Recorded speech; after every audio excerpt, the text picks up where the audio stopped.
इस वीडियो से हम लोग जनरल अकाउंटिंग प्रिंसिपल्स स्टार्ट करने जा रहे हैं और आज इस वीडियो में हम कुछ बेसिक टर्म्स एंड टर्मिनोलॉजीज देखेंगे जो कि पूरे अकाउंटिंग में यूज होंगी। इसमें जो पहला टर्म आता है वो है अकाउंटिंग और उससे ही रिलेटेड बुक कीपिंग। अकाउंटिंग होता क्या है, आप कोई भी फाइनेंशियल ट्रांजैक्शन होते हैं एक साल में तो आप उसे रिकॉर्ड करते हैं। मतलब आपका जो भी बिजनेस ईयर है उसमें आप उसे रिकॉर्ड करते हैं कि आपने क्या खर्च करा है, आपको क्या फायदा हुआ है, प्रॉफिट लॉस एटसेट्रा। सो जनरल टर्म्स में अकाउंटिंग इसे बोला जाता है। बट अगर हम इसका थोड़ा डीपर डेफिनेशन देखें, बुक कीपिंग में होता है कि आप फाइनेंशियल ट्रांजेक्शन को बस रिकॉर्ड करते हैं, जो भी आपने किया है तो उसे हम बोलेंगे बुक कीपिंग। अगर एक्चुअली अकाउंटिंग में भी वही रिकॉर्डिंग होता है, बट बुक कीपिंग में क्या है कि आप सिर्फ फाइनेंशियल ट्रांजैक्शंस को रिकॉर्ड करते हैं। बट अगर आप उसके अलावा उसे आइडेंटिफाई करते हैं कि आपके कौन कौन से ट्रांजैक्शंस हैं, पहले तो आप जो भी आपका फाइनेंशियल इंफॉर्मेशन है, जो भी आपका फाइनेंशियल मतलब ट्रांजैक्शन है, उसे आप पहले तो आइडेंटिफाई करेंगे। देन उसके बाद उसे मेजर करेंगे किसी एक स्टैंडर्ड वैल्यू के साथ, और फिर देन उसे आप रिकॉर्ड करेंगे। Then classifying. अब ये जो क्लासीफाई है, मतलब आप उसे कैटेगराइज करके क्लासीफाई करेंगे कि यहाँ पे पर्सन बाय पर्सन, और we can say goods by goods. कि ये जैसे सपोज ये आपने क्लोथ्स का पूरा एक रिकॉर्ड बना रखा है कि इतना खर्च हुआ है। देन आपने किसी को लोन दिया है तो पर्सन वाइज आपने वो रिकॉर्ड बना, तो आप इसे क्लासीफाई करेंगे कि ये क्लोथ्स का है, ये पर्सन का है। मतलब आपका जो भी फाइनेंशियल ट्रांजेक्शन हुआ है उसे आप क्लासीफाई करेंगे। ये भी अकाउंटिंग में आता है। देन आप समराइज करेंगे। समराइज आप करते हैं जैसे आपका मतलब समराइज में भी तीन चार कंसेप्ट्स होते हैं। Trial balance, then profit and loss account. आप उसमें ये पूरा समराइज करते हैं कि आपको प्रॉफिट हुआ है, लॉस हुआ है। देन आप पूरा एक बैलेंस शीट इसमें प्रिपेयर करते हैं समराइज में। Then here we have interpreting and communicating financial information. यहाँ पे आप उसे एनालाइज कर रहे हैं।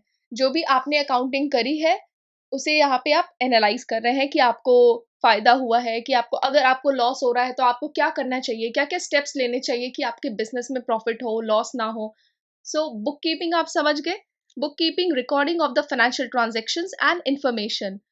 एंड अकाउंटिंग क्या है? It's the art of identifying, measuring, measuring monetary terms में, मनी वैल्यू में, देन रिकॉर्डिंग। अब यहाँ पे जो अभी आप रिकॉर्ड कर रहे हैं डेटा, वो जनरली जर्नल्स में डालते हैं, और वो रिकॉर्डिंग जो है ये डेली एक्टिविटी है, आप डेली डेटा को ऐड करते रहते हैं। रिकॉर्डिंग कहाँ पे किया जाता है? जर्नल में किया जाता है। और अगर ये क्लासीफाई कहाँ पे करते हैं? आप लेजर में करते हैं। आप उसे जब क्लासीफाई कर रहे हैं पर्सन बाय पर्सन, और we can say goods by goods, तो आप उसे लेजर में क्लासीफाई करते हैं। देन समराइज, आप उसे समराइज भी कर रहे हैं और एनालाइज भी कर रहे हैं। अकाउंटिंग में इतनी सारी एक्टिविटीज हैं जो कि इन्वॉल्व होती हैं। अब जो अकाउंट्स है वो डुअल कंसेप्ट पे काम करता है। एसेट्स एंड लायबिलिटी, इसे हम बाद में देखेंगे, और साथ में डेबिट एंड क्रेडिट। ये जो बुक कीपिंग है ये प्राइमरी एक्टिविटी है। पहले बुक कीपिंग होती है, मतलब recording of the financial information, financial transactions. और जो अकाउंटिंग है वो बुक कीपिंग के भी बियॉन्ड है, उससे भी ज्यादा है। उसमें बहुत सारी चीजें इन्वॉल्व होती हैं जो कि हमने देखी: रिकॉर्डिंग, क्लासीफाइंग, समराइजिंग एटसेट्रा।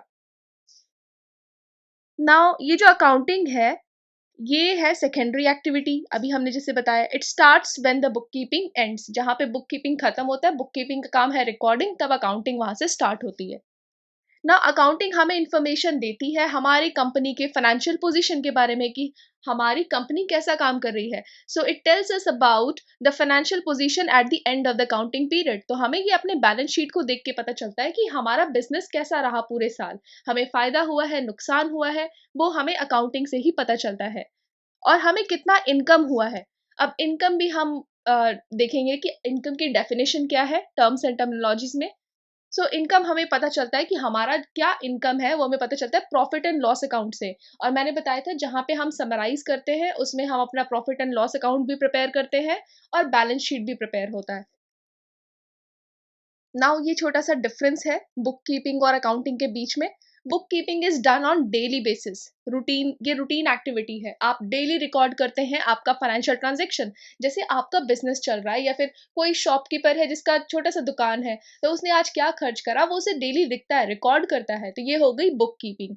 अगर आप उसे एनालाइज कर रहे हैं, आप जैसे समरी है, सॉरी, आप उसे समराइज करके उसको देखते हैं कि आपका क्या प्रॉफिट हुआ है, लॉस हुआ है, उसे इंटरप्रेट करते हैं। ये सारी एक्टिविटीज अकाउंटिंग में होती है। सो जो अकाउंटिंग है वो एक analytical, we can say, art है। और मतलब अकाउंटिंग एक एनालिटिकल टास्क है, आप उसमें एनालाइज करते हैं। देन ये जो बुक कीपिंग है, यहाँ पे financial statements do not form the part. और अकाउंटिंग में financial statements form the part, क्योंकि बुक कीपिंग में सिर्फ आप रिकॉर्ड कर रहे हैं। सो फाइनेंशियल स्टेटमेंट वो अकाउंटिंग का पार्ट है। डिसीजंस जो है कि हमें क्या ले, एक्चुअली अगर आपका बिजनेस प्रॉफिट अर्न कर रहा है या लॉस अर्न कर रहा है, वो तो आपको अकाउंटिंग के थ्रू ही पता चलेगा। आपने अगर कोई रिकॉर्ड करा इन्फॉर्मेशन, तो आप उससे अपने कंपनी के लिए डिसीजंस नहीं ले पाएंगे। आपको पता ही नहीं चलेगा कि आपकी कंपनी की परफॉर्मेंस या फिर आपका जो भी छोटा सा कोई बिजनेस है उसका परफॉर्मेंस क्या है, वो तो आपको अकाउंटिंग से ही पता चलेगा। सो बुक कीपिंग अगर आप कर रहे हैं तो डिसीजंस उस स्टेज पे आप नहीं ले सकते कि आपको क्या एक्शन करना है, अगले साल कितना अच्छे से और मतलब क्या क्या इंप्रूवमेंट करने पड़ेंगे। अगर कोई मशीन अच्छे से काम नहीं कर रही है तो अगले साल उसमें क्या चेंजेस लाने पड़ेंगे कि और ज़्यादा अच्छा परफॉर्मेंस दे, तो वो बुक कीपिंग से नहीं कर सकते, क्योंकि बुक कीपिंग में आप डेली ट्रांजैक्शंस, फाइनेंशियल ट्रांजैक्शंस को रिकॉर्ड कर रहे हैं। So decisions can't be made solely on the basis of bookkeeping. हमें अकाउंटिंग की जरूरत पड़ती है, इससे हम डिसीजंस ले सकते हैं अपने बिजनेस को स्मूथली रन करने के लिए। नाउ यहाँ पे हम देखेंगे अकाउंटिंग का प्रोसेस इन शॉर्ट, जो कि हम ऑलरेडी डिस्कस कर चुके हैं, बट यहाँ पे आपको बताएंगे फिर से और क्या क्या कैरेक्टरिस्टिक्स हैं। तो पहले हमने देखा था आइडेंटिफाइंग, मतलब हम उसमें आइडेंटिफाई करते हैं कि क्या क्या हमारे इकोनॉमिक इवेंट्स हैं, क्या क्या हमारा बिजनेस ट्रांजैक्शंस में इंक्लूड होता है। मतलब अकाउंटिंग में क्या क्या चीज़ें आएंगी वो हम यहाँ पे आइडेंटिफाई करते हैं कि ये जो फाइनेंशियल ट्रांजैक्शन हुआ है वो हमारा अकाउंटिंग का पार्ट है, तो हम उसे नोट डाउन करेंगे। सो ये एक इकोनॉमिक इवेंट है। आपके जो भी ट्रांजैक्शंस हैं वो इंटरनल भी हो सकते हैं, एक्सटर्नल भी हो सकते हैं। सो अभी हम ये देखेंगे आगे कि इंटरनल और एक्सटर्नल ट्रांजैक्शन में क्या डिफरेंस है। एक्सटर्नल, इंटरनल में ये होता है कि जो अगर कोई कंपनी का ओनर है या फिर कोई मतलब शॉपकीपर है जिसका वो बिजनेस है, अगर वो उसमें कुछ अपना इन्वेस्टमेंट करता है, अगर अपना कोई पैसा लगाता है, तो वो इंटरनल ट्रांजैक्शन में आ गया। और एक्सटर्नल, उस शॉपकीपर के अलावा कोई और इसमें इन्वेस्टमेंट कर रहा है या कुछ भी अपने पैसे लगा रहा है बिजनेस में, तो वो एक्सटर्नल ट्रांजैक्शन हो गया। आइडेंटिफाइंग के बाद है मेजरिंग। मेजरमेंट हम किस में करते हैं, किस पैरामीटर में करते हैं, मनी में। सो हम लोग वो रुपीज में या मनी में हम उसे मेजर करते हैं अकाउंटिंग को। देन रिकॉर्ड करते हैं कहाँ पे, जर्नल्स में डेली रिकॉर्ड होता है, एंड इसको बुक कीपिंग भी बोलते हैं। देन उसके बाद हम उसे क्लासिफाई करते हैं, फॉर्मेशन ऑफ डिफरेंट ग्रुप्स, मतलब सिमिलर आइटम को एक जगह लिख दिया, जैसे सारे गुड्स को एक जगह लिख दिया, सारे पर्सन को एक जगह लिख दिया, किसी को लोन लिया है वो एक जगह लिख दिया, किसी से मतलब किसी से लोन लिया है उसको भी एक जगह लिख दिया। सो ये हो गया ग्रुपिंग और क्लासिफाइंग। ये हम करते हैं इन द लेजर, मतलब जो भी एक नेचर के हैं, जो भी मतलब financial transactions of similar nature are categorised together. Then next summarising. यहाँ पे जब हम समराइज करते हैं तो हम ट्रायल बैलेंस प्रिपेयर करते हैं, profit and loss account prepare करते हैं, बैलेंस शीट प्रिपेयर करते हैं। और ये जो प्रॉफिट एंड लॉस अकाउंट है, इससे हमें पता चलता है कि हमें पूरे साल में क्या इनकम हुआ है। मतलब ये अकाउंट को हम पता करके, मतलब इस अकाउंट को प्रिपेयर करने के बाद हम अपना इनकम देख पाते हैं, क्योंकि इनकम में आपका सब इंक्लूड होता है कि आपने कितना खर्च करा था, फिर आपको कितना पैसा आया, रेवेन्यू कितना जनरेट हुआ। ये हम इनकम की डेफिनेशन आगे देखेंगे। बट यहाँ पे आप ये समझिए कि जो प्रॉफिट एंड लॉस अकाउंट है, जो ये समराइजिंग एक्टिविटी के अंदर इन्वॉल्व है, वहीं से हम अपने कंपनी का इनकम पता करते हैं। और ट्रायल बैलेंस में क्या है, ये जो ट्रायल बैलेंस है, ये अर्थमेटिक एक्यूरेसी को मेंटेन करने के लिए प्रिपेयर करा जाता है। मतलब यहाँ पे हम बेसिकली अपनी अकाउंटिंग को और ज़्यादा अच्छा एफिशिएंट बनाते हैं, इसलिए हम ट्रायल बैलेंस करते हैं। उसके बाद हम प्रिपेयर करते हैं बैलेंस शीट, मतलब फाइनल अकाउंट प्रिपेयर करते हैं, then we go for the balance sheet. Now ये ट्रायल बैलेंस हमने करा समराइजिंग में, जहाँ पे हमने अपनी अर्थमेटिक एक्यूरेसी या फिर जो भी मिस्टेक्स हैं उसको अवॉइड करा और अपने अकाउंटिंग को बहुत एफिशिएंट बनाया। सो ये ट्रायल बैलेंस का पर्पस यही है, to maintain the arithmetic accuracy. And trial balance के बाद हम प्रिपेयर करते हैं एक फाइनल अकाउंट, और वो फाइनल अकाउंट बाइफरकेट होता है प्रॉफिट एंड लॉस अकाउंट में एंड दिस बैलेंस शीट में। तो बैलेंस शीट में हमें पता चलता है कि हमारा जो कंपनी है या जो बिजनेस है उसका फाइनेंशियल पोजीशन क्या है। मतलब वो अच्छे से रन कर रही है कि नहीं। अगर वो लॉस में है तो हमें फिर कुछ डिसीजंस लेने पड़ेंगे अपने कंपनी के लिए, अपने बिजनेस के लिए। और अगर अच्छा काम कर रही है, ठीक से काम कर रही है, तो उसके लिए फिर हमें आगे क्या करना चाहिए, मतलब और अच्छे स्टेप्स क्या लेने हैं, वो मतलब डिसीजंस हम इस अकाउंटिंग पे ही लेते हैं। देन उसके बाद हम उसे एनालाइज करते हैं एंड देन कम्युनिकेट करते हैं टू यूजर्स। अब ये यूजर्स यहाँ पे ऑडिटर्स हो गए, मतलब जिनको भी ये इंफॉर्मेशन चाहिए अकाउंटिंग का, चार्टर्ड अकाउंटेंट्स एटसेट्रा, तो वो सारे यूजर्स हैं। तो हम ये जो अपनी कंपनी की परफॉर्मेंस है, जैसे अगर हमें अपने कंपनी में इन्वेस्टमेंट अट्रैक्ट करना है, तो हम किसी के पास जाएंगे तो उन्हें दिखाएंगे कि हमारा ये कंपनी है, आप इसमें इन्वेस्ट करना चाहोगे। तो अगर आपकी कंपनी प्रॉफिट कर रही है, अच्छा परफॉर्म कर रही है, तभी वहां पे सब इन्वेस्ट करते हैं। Next is this communicate to users. So users यहाँ पे हो गए, मतलब आपका जो भी यहाँ पे फाइनेंशियल पोजीशन है, इंफॉर्मेशन है, डेटा है, वो आप ऑडिटर को कम्युनिकेट करते हैं, चार्टर्ड अकाउंटेंट्स को कम्युनिकेट करते हैं, या फिर जिनको भी रिक्वायर्ड है उनको प्रोवाइड करते हैं। नाउ इकोनॉमिक इवेंट्स क्या है, जैसे हमने ऊपर यहाँ पे देखा था कि economic events, identifying the business transactions, जो कि है इकोनॉमिक इवेंट्स। तो ये क्या है, transactions which are measurable in monetary terms, that is in money terms, and it is related to business, business से रिलेटेड होना चाहिए, और वो मनी से मॉनेटरी टर्म्स में मेजर होना चाहिए। सो ये इंटरनल एक्सटर्नल ट्रांजेक्शंस जो हमने करा था बिटवीन इंटरनल विंग्स, लाइक आप कहीं से, मतलब किसी स्टोर डिपार्टमेंट से परचेज करके लाते हैं अपने मैन्युफैक्चरिंग डिपार्टमेंट में। आपने उसे, भले इंटरनल परचेज है बट आपने उसमें पैसा लगाया उस बिजनेस में, सो ये इंटरनल ट्रांजेक्शन है। और एक्सटर्नल हो गया, अगर आपने अपने प्रोडक्ट्स को कस्टमर को बेचा है, तो ये है एक्सटर्नल ट्रांजेक्शन। इंटरनल हो गया, इंटरनली आप परचेज कर रहे हैं स्टोर डिपार्टमेंट से मैन्युफैक्चरिंग, मतलब आपने अपना कोई स्टोर डिपार्टमेंट फिक्स कर रखा है कि मुझे वहां से परचेज करना है, और फिर देन मैन्युफैक्चरिंग डिपार्टमेंट में इन्वेस्ट करना है, तो वो इंटरनल ट्रांजेक्शन है।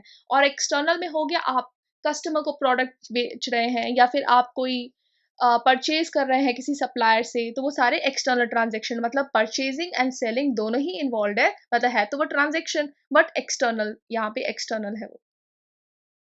Then again the same thing, identification, that is determining the transactions to record. ये सारे इकोनॉमिक इवेंट्स है, इसलिए दोबारा रिपीट हो रहा है। आइडेंटिफाई करना, that is determining this transactions to record, कि कौन कौन से ट्रांजेक्शन को हमें रिकॉर्ड करना चाहिए। सिर्फ हम मॉनेटरी टर्म्स वाले ही ट्रांजेक्शन को रिकॉर्ड करेंगे। फॉर एग्जाम्पल, अगर आपने अपने बिजनेस के लिए कोई पॉलिसी को चेंज करा है, आप नई पॉलिसीज लेकर आए हैं, तो ये तो कोई आपका मॉनेटरी टर्म्स में ट्रांजेक्शन नहीं हुआ, ये आपका फाइनेंशियल ट्रांजेक्शन नहीं हुआ, तो आप इसे आइडेंटिफाई करेंगे कि ये फाइनेंशियल ट्रांजेक्शन नहीं है, तो इसे आप नोट डाउन नहीं करेंगे।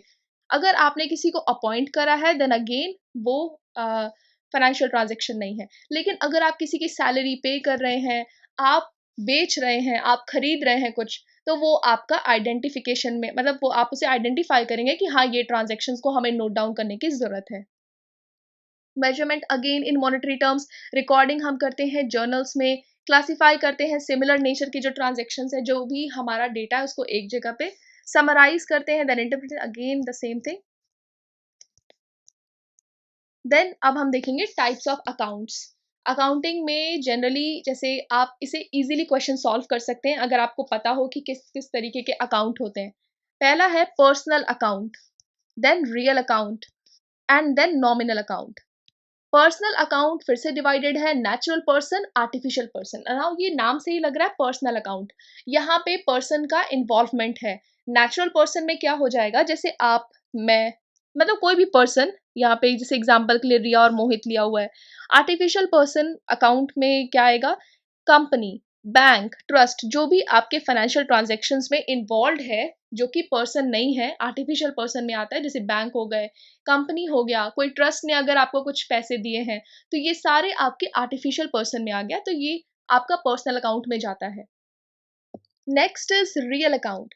नाउ रियल अकाउंट में आपका अगेन डिवाइडेड है टैंजिबल एंड इनटैंजिबल। टैंजिबल जिसे, मतलब इनटैंजिबल में वो आ जाएंगे जिसे आप टच नहीं कर सकते, for example this goodwill etcetera. Intangible में हो जाएगा जिसे आप टच कर सकते हैं, वो ट्रांजेक्शन, जैसे आपने कोई मशीन्स परचेज करी, तो इसके एग्जाम्पल कौन कौन से हो गए टैंजिबल के, machine account, furniture account and cash account. So person में हमने देखा था कि जैसे कोई इन्वेस्टमेंट कर रहा है, तो natural person and artificial person. And real account में आपका टैंजिबल, इनटैंजिबल। सो इनटैंजिबल में और एग्जांपल्स हैं, पेटेंट में जो आपका खर्चा जा रहा है, कॉपीराइट एटसेट्रा। सो ये आपका हो गया intangible real account. Next we have this nominal account. Nominal में आप लिखते हैं मतलब आपका इनकम एंड एक्सपेंसेस जो भी है, एक्सपेंडिचर जो भी है वो उससे डील होता है। फॉर एग्जाम्पल आपने किसी को रेंट पे करा तो आप वो रेंट अकाउंट में डाल देंगे। और अगर आप डिस्काउंट दे रहे हैं तो डिस्काउंट अकाउंट, सैलरी दे रहे हैं सैलरी अकाउंट। सो ये हो गया नॉमिनल अकाउंट जिसमें आपका इनकम और एक्सपेंडिचर डील होता है ना। अकाउंटिंग के ब्रांचेस, ये एक्चुअली अभी जो पहले 2 लेक्चर्स हैं थोड़ा थ्योरेटिकल रहेगा, तो आपको ये सब चीज़ें बस पता होनी चाहिए तभी आप आगे की अकाउंटिंग कर पाएँगे। सो ये सब थोड़ा मतलब थियोरेटिकल पार्ट है। Then next is this branches of accounting. इसमें आपका हो गया financial accounting, cost accounting and management accounting. Financial accounting में होता है कि आपकी कंपनी को प्रॉफिट हुआ है या लॉस हुआ है वो आपको साल के अंत में ही पता चलेगा, ये उससे डील करता है। कॉस्ट अकाउंटिंग में आता है आपका कॉस्ट ऑफ मैन्युफैक्चरिंग, मतलब ये आपके कॉस्ट को कंट्रोल करता है।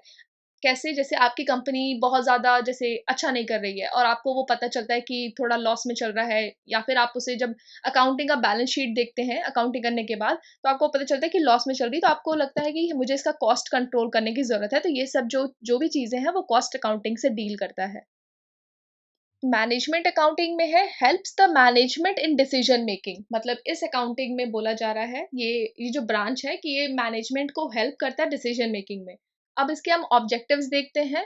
ऑब्जेक्टिव्स में ये जो भी फाइनेंशियल ट्रांजैक्शन है उन्हें रिकॉर्ड करना, मतलब इसका ऑब्जेक्टिव है to record all the financial transactions, all the economic events. Then determine profit and loss, company को कितना प्रॉफिट हुआ, कंपनी को कितना लॉस हुआ, वो सब चीज़ें पता लगाना, देन उसको नोट डाउन करना। देन ये जो अकाउंटिंग है ये मैनेजमेंट को एक तरीके से असिस्टेंस प्रोवाइड करती है अपने कंपनी के डिसीजंस लेने के लिए, कि कंपनी को और हाइट्स पे ले जाने के लिए और अच्छा करने के लिए क्या डिसीजन लेने चाहिए। तो जो भी मैनेजमेंट है वो अकाउंटिंग का डेटा जो है, बैलेंस शीट है, उसे रेफर करती है। So it provides assistance to management, मतलब डिसीजंस लेने में। Determine the financial position of the company and again communicating the information to users. Users हमने वहां पे भी देखे थे, ऑडिटर्स, उन सबको इन्फॉर्मेशन प्रोवाइड करती है। लिमिटेशंस, ये फुली एग्जैक्ट नहीं है। यहाँ पे एजम्पशंस का या फिर एस्टिमेट्स का यूज होता है, क्योंकि आपको नहीं पता कि आपकी कंपनी में जो मशीन्स हैं वो कितने साल तक काम करेंगी, कब डेप्रिसिएट हो जाएगी। मतलब आप ये जो डेप्रिसिएशन का खर्चा है आप उसे एज्यूम करके चलते हैं, उसमें के लिए कुछ पैसे रखते हैं, लेकिन वो एजम्पशन होता है। सो ये फुली एग्जैक्ट नहीं होता। And it ignores the price level changes. For example अगर किसी लैंड का प्राइस इंक्रीज हो रहा है, जैसे आपने कोई लैंड खरीदी और उसके बाद उसका प्राइस इंक्रीज हुआ, तो उसको रिकॉर्ड नहीं करते हैं, जो लैंड का प्राइस था उसी को कंसिडर करते हैं। सो ये ignores the price level changes, ये भी इसका एक लिमिटेशन है। मतलब आपने वो बुक कीपिंग जो करी उसमें रिकॉर्ड कर लिया ना ट्रांजेक्शन, आपने एक बार लैंड खरीदी, तो अगर उस जमीन का जो भी वैल्यू है अगर वो 2-3 साल बाद बढ़ जाता है तो आप अपने उस बैलेंस शीट में उसको इंक्रीज नहीं करते हैं, आपने ऑलरेडी वो कर लिया है। तो ये जो अकाउंटिंग है ये हिस्टोरिकल कॉस्ट को ही कंसिडर करता है जो आपने एक बार किया।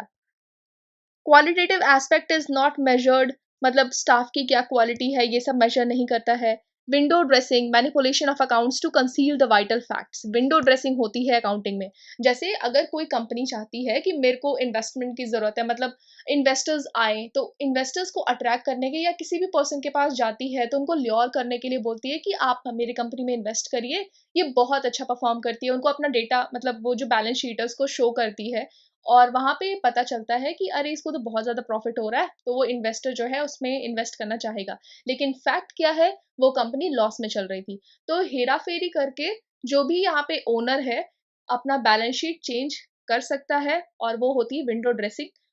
तो ऐसा भी होता है, ये भी इसका लिमिटेशन है। जैसे अगर उस पे कोई लोन है, बहुत मतलब उसमें बहुत ज़्यादा कर्ज़ है, तो वो कर्ज़ दिखा ही नहीं रहा कि उसे इतना अमाउंट पे करना है, तो ये हो गई विंडो ड्रेसिंग। उसको उसने नोट डाउन ही नहीं करा, लिखा ही नहीं उसमें, तो ये आपका एक लिमिटेशन है। नाउ यूजर्स जो हम बात कर रहे थे, यूजर्स ऑफ अकाउंटिंग इन्फॉर्मेशन, किनको अकाउंटिंग इन्फॉर्मेशन की जरूरत पड़ती है? इंटरनल यूजर्स जैसे ओनर्स, ओनर्स को जरूरत पड़ती है मैनेजमेंट को डिसीजन लेने के लिए। जो भी एम्प्लॉयज काम कर रहे हैं, वर्कर्स काम कर रहे हैं, उनको भी अपने बिजनेस मतलब जिस कंपनी में वो काम कर रहे हैं उनको भी उसके बारे में इंफॉर्मेशन पता होनी चाहिए। तो ये अकाउंटिंग जो है उनको इन्फॉर्मेशन देती है। एक्सटर्नल कौन हो गए? Banks, financial this financial institutions, investors अगर कोई इन्वेस्टमेंट कर रहा है तो आप उसे जाके बैलेंस शीट दिखाएंगे, आप उसे अकाउंटिंग इन्फॉर्मेशन प्रोवाइड करेंगे। सो ये भी वो भी यूजर्स हो गए इसमें। देन क्रेडिटर्स, जो मतलब आप जो आपको क्रेडिट दे रहा है वो हो गए क्रेडिटर्स। क्रेडिटर्स जनरली गिवर को बोला जाता है इसमें, और डेटर रिसीवर को बोला जाता है। Then government authorities like auditors etcetera. Now next, अच्छा ओके, और भी है रिसर्चर्स, मतलब जो भी ये सारे यूजर्स हैं ना। क्वालिटेटिव कैरेक्टरिस्टिक, वैसे हमने बोला था कि स्टाफ की क्वालिटी नहीं होती है, लेकिन अकाउंटिंग में जो भी एक्टिविटी हो रहा है उनकी क्वालिटी होती है। जैसे रिलायबल डेटा होता है, रेलिवेंस होता है, etcetera. So qualitative characteristic of accounting information, पहला है रिलायबिलिटी। ये वेरीफाइबल होता है, free from all kind of bias, faithfulness. Then relevance, timeliness, understandability and comparability. So ये इसके qualitative characteristics हैं। Now systems of accounting, इसमें डबल एंट्री भी होती है, सिंगल एंट्री भी होती है, लेकिन जनरली आप अकाउंटिंग में डबल एंट्री ही देखेंगे। एक डेबिट होगा, एक क्रेडिट होगा। जो आपका क्रेडिट होता है वो राइट साइड में आता है, और जो डेबिट होता है वो आपके लेफ्ट साइड में आता है। सिस्टम्स ऑफ अकाउंटिंग, इसमें सिंगल एंट्री भी होती है और डबल एंट्री भी होती है। सिंगल एंट्री में क्या, सिर्फ personal account and cash book को मेंटेन किया जाता है, और यहाँ पे सिर्फ एक ही एंट्री रहती है। डबल एंट्री में आपके दो एंट्री जाती है, एक डेबिट एक क्रेडिट। जब आप लेजर प्रिपेयर करते हैं तो जो क्रेडिट है वो आप राइट साइड में लिखते हैं और डेबिट को लेफ्ट साइड में लिखते हैं। क्रेडिट में क्या आता है, गिवर, और ये डेबिट में आता है receiver. Now, a transaction has generally two aspects, debit and credit, and both are recorded. ये double entry में दोनों के दोनों को record किया जाता है। For example, if you are buying or purchasing a car by paying the cash, तो आप cash देकर कार परचेज कर रहे हैं। सो यहाँ पे कार क्या हो गया, डेबिट, क्योंकि आपका एसेट जो है इंक्रीज हुआ है, और कैश हो गया क्रेडिट, क्योंकि आपका कैश रिड्यूस हुआ है। अब मैंने यहाँ पे बताया था क्रेडिट में हम किसको लिखते हैं, गिवर को। सो यहाँ पे आपने कैश दिया है, सो इसलिए क्रेडिट की एंट्री में आएगा। और डेबिट में होता है रिसीवर, आपको क्या रिसीव हुआ है इसके बदले, कार। सो जो डेबिट में आएगा वो आपका कार आएगा। सो ये थोड़ा सा डिफरेंट है, जो नॉर्मल इकोनॉमी में आप पढ़ते हैं जनरली डेबिट और क्रेडिट आपका जो डेली लाइफ में होता है उससे थोड़ा डिफरेंट है। यहाँ पे क्रेडिट का डेफिनेशन है गिवर, और डेबिट का डेफिनेशन है रिसीवर। सो आपने क्या रिसीव करा, कार, तो वो आप डेबिट में लिखेंगे, मतलब आपका जो कार है वो डेबिट अकाउंट में जाएगा, और आपका कैश अकाउंट में कौन सा जाएगा, ये जो भी अमाउंट आपने क्रेडिट करा है वो आपकी क्रेडिट साइड में लिखाएगा। मतलब आपका जो लेजर है उसके क्रेडिट में आप लिखेंगे कैश, क्योंकि आपने कैश दिया है। नाउ सम इंपॉर्टेंट टर्म्स, पहला है कैपिटल। अब ये कैपिटल क्या होता है, capital is generally the money, या फिर आप उसमें कोई गुड्स, मतलब कैश और गुड्स, उसे कैपिटल बोलते हैं। फॉर एग्जाम्पल यहाँ पे कोई ओनर है, जैसे इसको हम प्रोपाइटर भी बोलते हैं। सो ओनर है, वो क्या करता है, एक एबीसी बिजनेस में मनी को इन्वेस्ट करता है। तो अभी वो इन्वेस्टमेंट जनरली मनी में हो या फिर वो गुड्स के फॉर्म में भी हो सकता है। फॉर एग्जाम्पल अगर उसके घर में कुछ फर्नीचर पड़े हैं, वो उनका यूज नहीं है, तो वो सोचता है कि मैं इस बिजनेस में ही लगा देता हूँ। अब एक्चुअली ये ओनर है, अब उसके ही, और फर्नीचर भी उसी का है, वो उस बिजनेस में डाल रहा है। अब यहाँ पे क्या है कि जो बिजनेस है और ये जो पर्सन है वो सेपरेट एंटिटी है, वो एक नहीं है, वो अलग अलग है। तो इसलिए यहाँ पे अगर वो बिजनेस में कुछ भी इन्वेस्ट कर रहा है, भले वो अपने घर से ही क्यों ना कर रहा हो, तो वो आ जाता है आपका कैपिटल के अंदर। सो अगर उसने फर्नीचर दिया तो वो आ जाएगा गुड्स में, और अगर उसने कैश दिया तो वो आपके कैश में आएगा, मतलब ये कैपिटल है। कैपिटल में दोनों आते हैं, कैश एंड गुड्स। नाउ यहाँ पे हमने डिस्कस कर लिया सेपरेट एंटिटी कंसेप्ट। ओनर एक सेपरेट एंटिटी है और बिजनेस एक सेपरेट एंटिटी है। अगर आपको किसी भी मतलब बिजनेस या कंपनी के अगेंस्ट कंप्लेन करना है, कोई प्रोडक्ट से आप खुश नहीं हैं, तो आप उस कंपनी के अगेंस्ट कंप्लेन करेंगे, ना कि उस ओनर के अगेंस्ट, क्योंकि अकाउंटिंग में दोनों ही अलग है, ओनर अलग है, बिजनेस अलग है। सो ये सेपरेट एंटिटी यही बोलती है। नाउ यहाँ पे हम कैपिटल का फॉर्मूला देखें तो वो है एसेट्स माइनस लायबिलिटीज।